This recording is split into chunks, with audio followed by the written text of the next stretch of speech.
ॐ नमो भगवते वासुदेवाय।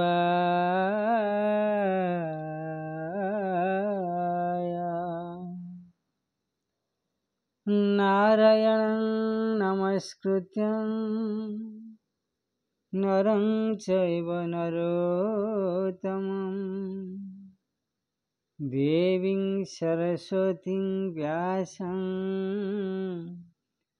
ततो जयं मुदीरये।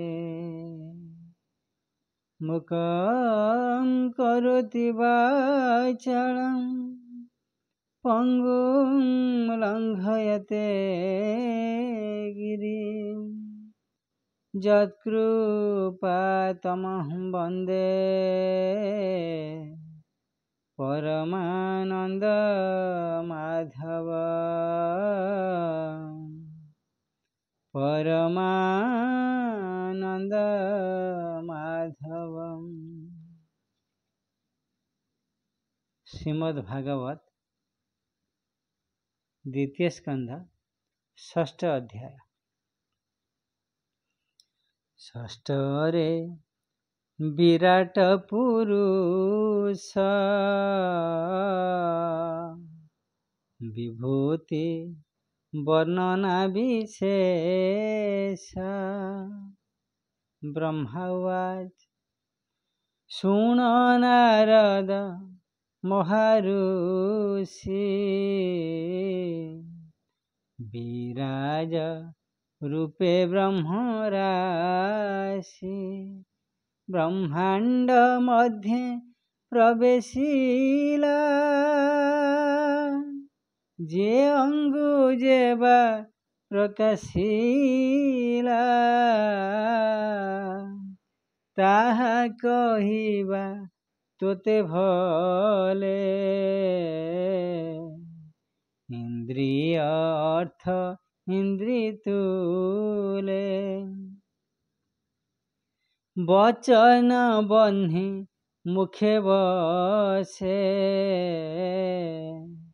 जेणे ता शब्द प्रकाशे शपथ छंद धातु जेते देहरे बसे तबाह्यन्ते रसना सड रसे रसे जलाधिपति जहीं बसे से देव पितृ नरंकर अन्नर स्थान से आवर प्राण सहित दश प्राण सुगंध दुर्गंध घ्राण नासा विवरे आश्रय कले अश्विनी कुमारंक तुले चक्षु इंद्रिय रूपर्थे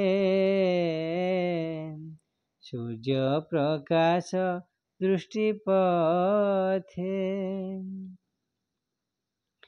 शब्द अर्थे कर्ण बेनी दिग बसई तीर्थ घेनी से देव देहे चर्म देशे स्पर्श पवन प्रकाशे जे सर्वयज्ञ वस्तु सार सर्व सौभाग्यर जे घर चर्म उपरे रोम भेदी से वृक्ष जने यज्ञ साधी केश प्रकाश मुंडे दाढ़ी जे पादे करे नख जड़ी से तिनि मध्य तिनि देवा पाषाण लौह मेघ प्रभा बासव आदि दिग पाले बसंती तार भुज मूले तार विक्रमे लोक तिनि भूलोक भुव स्वर्ग घेनी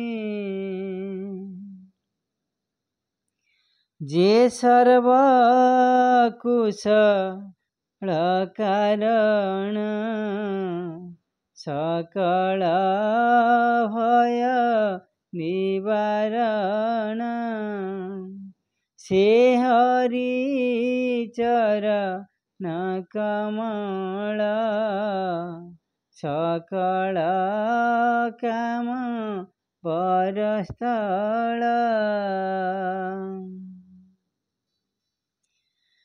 जे सर्ग शुक्र घन रस जामेढे प्रजापति वास मन इंद्रिय रसे रसे जनने प्रजापति बसे संतान अर्थे से कल्पित संभोग कामेण निवृत्त मल उत्सर्ग मल द्वारे जम बसई अधिकारे नाड़ी समूहे नदी नदे गिरि समूहे अस्ति भेदे तागूढ़ हिंसा अलक्षीर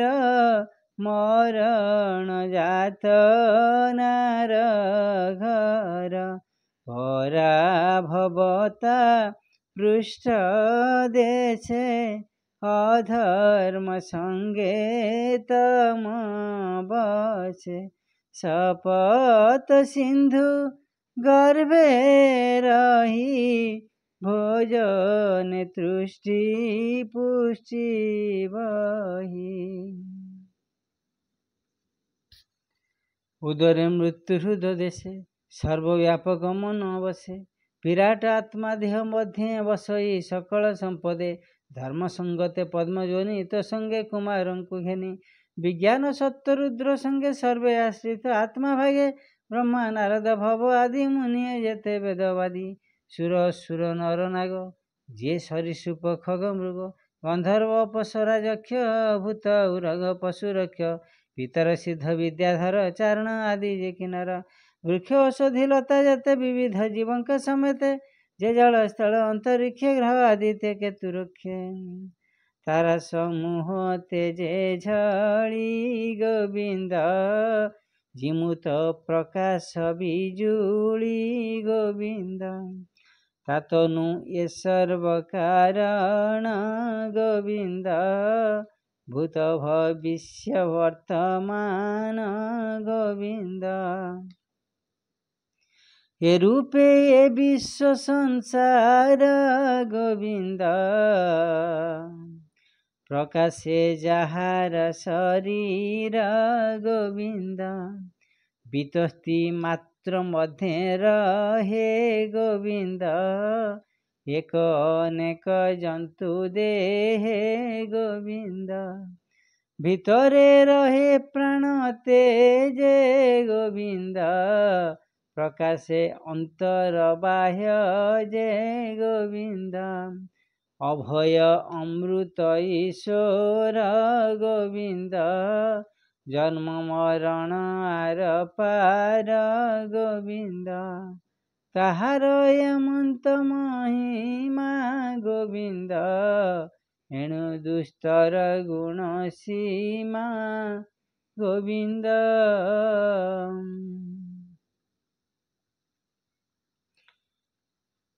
पादेय शेष भूत बसे अमृता भय क्षम कोशे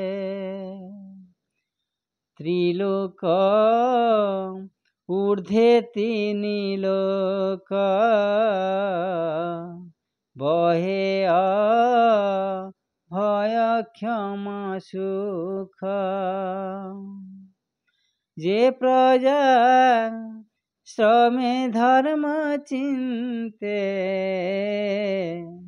त्रिलोक भ्रमे गता गते জ্ঞାନ ଆଶ୍ରମେର ମନ୍ତି ତ୍ରୈଲୋକ୍ୟ ବାହ୍ୟ ତାଙ୍କ ସ୍ଥିତି ଜୀବର ଏହି ବେନି ଗତି ବିଦ୍ୟା ଅବିଦ୍ୟା ଭାବେ ହନ୍ତି ଉତ୍ତର ଦକ୍ଷିଣୟନ ଭୋଗାପ ବର୍ଗର ସାଧନ ଯାହାର ଅଂଶେ ମାୟାମୟ ଭୂତ ଇନ୍ଦ୍ରିୟ ଗୁଣାଶ୍ରୟ ବିରାଟ ରୂପେ ଜାତ ହୁଏ କିରଣ ଜହ୍ନେ ସୂର୍ଯ୍ୟ ଦେହେ ଯାହାର ନାଭି ପଦ୍ମ ଜାତ ମୁଁ ବ୍ରହ୍ମା ବ୍ରହ୍ମାଣ୍ଡର ନାଥ ଯଜ୍ଞ ସମ୍ଭାର ନ ଜାଣହି ଯେବା ତାହାର ଦେହେ ନାହିଁ ତାର ଶରୀରେ ଯଜ୍ଞ ବିଧି ଆଗମ ନିଗମ ପ୍ରସିଦ୍ଧି ପଶୁ ଇନ୍ଧନ କୁଶ ଆଦି ଯେମନ୍ତେ ଯେ ବା ସମ୍ପାଦି ଯଜନ ଦେବ ପିତୃତୋଷେ ଯେ କାଳ ଯେବା ପୁଣ୍ୟ ଦେଶେ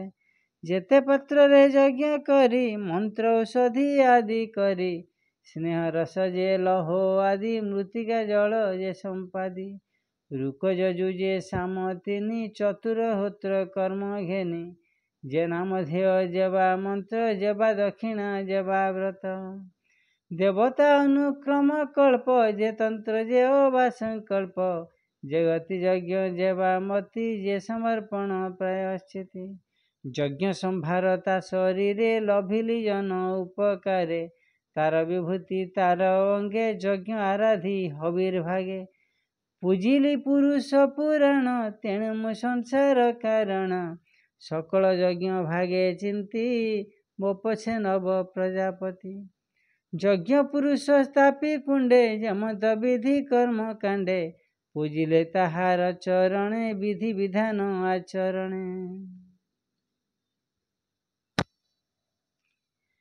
ଏହି ପ୍ରକାରେ ସର୍ବ ଋଷି ପିତୃ ଦେବତା ମନୁ ବସି ଦାନବ ମାନବ ସହିତେ ଯଜ୍ଞେ ପୂଜିଲେ ବେଦ ମତେ ସେ ହରି ଅଙ୍ଗେ ଜଗତ ଯଜ୍ଞ ପୂଜନେ ସମାହିତ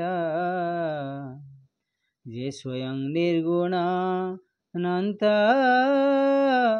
ମାୟା ଗୃହୀତେ ଗୁଣବନ୍ତ ତାହାର ଆଜ୍ଞା ଶିରେ ବହି ମୁଁ ଏ ସଂସାର ସର ଜଇ ପାଳଇ ପ୍ରଭୁ ଚକ୍ରଧର ଅନ୍ତେ ବିନାଶଇ ଶଙ୍କର ସୃଷ୍ଟି ପାଳନ ସଂହାରଣ ଏ ଆଦି ତ୍ରିଗୁଣ କାରଣ ସେ ମାୟାଧର ନର ହରି ଖେଳଇ ସୃଷ୍ଟି ଲୀଳା କରି ତୁ ଯାହା ପୁଛିଲୁ ପ୍ରସ୍ତାବେ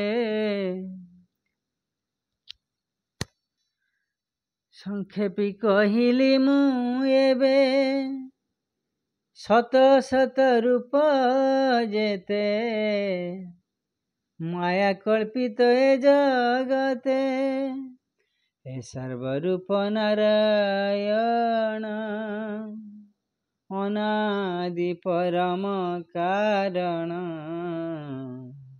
ମୋର ବଚନ ହେ ନାରଦ କେବେ ନୁହେଁ ମିଥ୍ୟାବାଦ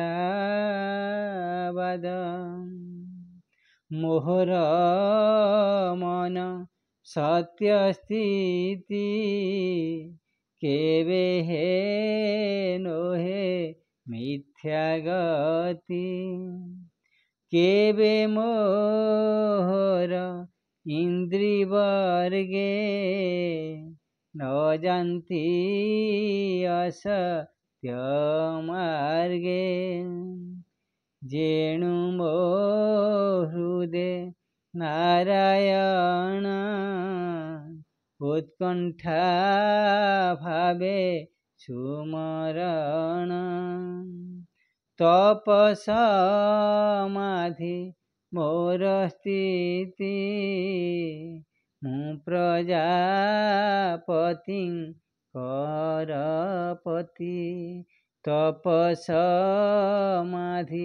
ମୋର ପତି। ମୁଁ ତପସମାଧି ମୋର ସ୍ଥିତି। ମୁଁ ପ୍ରଜାପତି ପରପତି। ଯୋଗେ ନିପୁଣ ସମାହିତ ଯେଣୁ ମୁଁ ଆତ୍ମା ତନ୍ତ୍ରେ ଜାତ। ତେବେ ହେଁ ନ ଜାଣିଲି ତାକୁ ଆନକେ ଅଛି ଜାଣିବାକୁ। ତାର ଚରଣେ ନମସ୍କାର ଯା ଭାବେ ତୁଟଇ ସଂସାର। ଶୁଭ ମଙ୍ଗଳ ସ୍ତନ୍ୟୟନ ଶୁଭ ମଙ୍ଗଳ ସ୍ୱସ୍ତ୍ୟୟନ ଆନନ୍ଦ ମୂଳ ମାୟାଧାମ।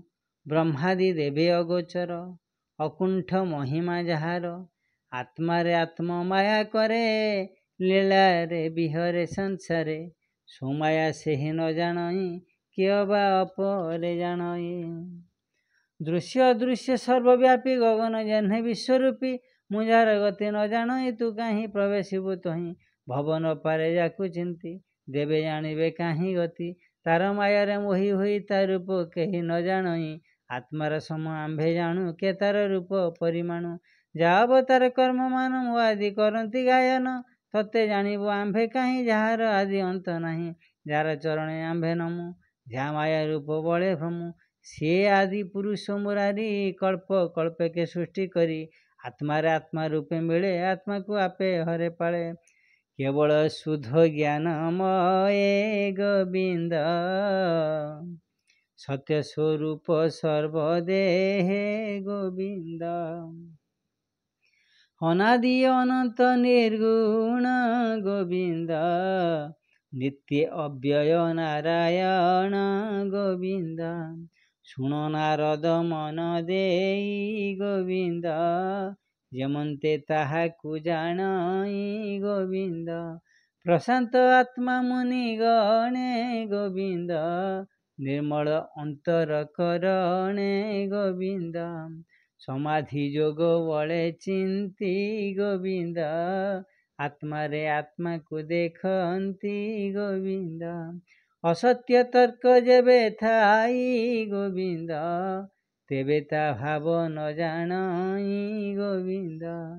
ପରମ ପୁରୁଷ ମୁରାରି ଗୋବିନ୍ଦ ଆଦ୍ୟାବତାର ତନୁ ଧରି ଗୋବିନ୍ଦ। କାଳ ସ୍ୱଭାବ ସଙ୍ଗେ ମନ ଗୋବିନ୍ଦ ଯେ ନିତ୍ୟ ଶୁଦ୍ଧ ଚୈତନ ଗୋବିନ୍ଦ। ଦ୍ରବ୍ୟ ବିକାର ତିନି ଗୁଣ ଗୋବିନ୍ଦ ଦେବ ସମେତେ ଇନ୍ଦ୍ରିଗଣ ଗୋବିନ୍ଦ। ବିରାଟ ରୂପେ ମହିମାଝେ ଗୋବିନ୍ଦ ସ୍ଥାବର ଆଦି ଦେହେ ବିଜେ ଗୋବିନ୍ଦ। ବ୍ରହ୍ମା ଶଙ୍କର ଯଜ୍ଞପତି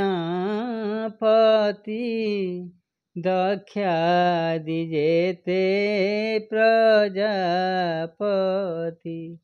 ତୁ ଆଦି ସନକ ସହିତେ ସ୍ୱର୍ଗେ ଦେବତା ଛନ୍ତି ଯେତେ।